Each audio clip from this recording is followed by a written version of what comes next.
Hey, welcome back to the David and Goliath channel and the Battle Within Mindset series. Today we're going to talk about fear. God did not give you a spirit of fear, but of power, love, and soundness of mind.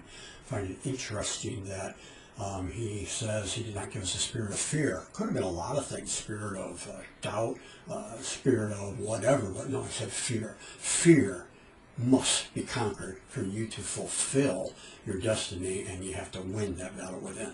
I was rereading Brendan Burchard's the Motivation Manifesto. Really, really a good read. When he talks about fear here, brought back a childhood memory. But let me read a little bit about what he has here before I go on. When someone says, "I'm fearful of public speaking," they do not mean that they are worried. Sometimes someone in the audience is going to attack them physically. His whole premise is fear was given to us as human beings to avoid death, physical harm. Okay? Rather, they meant they're afraid of failure. The issue is a challenge not of real safety, but of emotional comfort. If they were speaking more accurately, they would say, "I'm afraid how I feel emotionally and whether I will live up to my expectations of myself and the expectations of those who put me on the stage. I am afraid of how I will look. I am afraid I will not do well. I am afraid I will lose my place or draw a blank." And that's when the memory came. I was 12 years old, acolyte in my Lutheran church that I grew up in, and it was a Christmas Eve service. So the place was a little bit darker, kind of mood there, and I was to read the Christmas scripture. So I got up there, read the first sentence, and got totally lost. I was frozen. I just stood there. It seemed like probably 5 minutes. I think it was ending up, though, in that kind of situation, it was probably a minute, which is a long time. And I panicked. My mind's just racing. Oh, my gosh. And so I finally collected myself. Okay, and I got going again, and I read it. You know, for a 12-year-old boy or 12-year-old anybody, that was pretty traumatizing. So, if anybody... They say the fear of public speaking is one of the top fears. I should have had it on spades because I actually experienced what most people fear.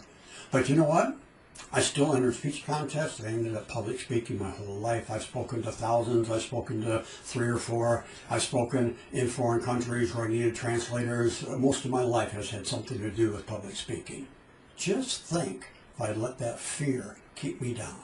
So when you are wanting to achieve more, grow more, be more, do more, accomplish more, whatever it is, and you face that, you are going to make a choice between doing the battle within to move forward, or shrink back into your comfort zones and not grow. It's a choice. And oftentimes that's not an easy choice at all. But to fulfill your destiny and the days that are coming ahead, to be one of courageous, if you may or may not have seen one of my episodes before, what I want left on my tombstone is courage. Not that I'm the most courageous person in the world, because I'm not, by far, but I want to instill courage in you. Courage to walk through your fear, out of your comfort zones to fulfill your destiny. So if you struggle with worry, anxiety, anxiousness, whatever it is, those are all forms of fear. I encourage you to step through them. And go ahead and share this with someone that struggles with those kind of things. Like and subscribe to this channel, and let's train up warriors to be courageous, not fearful.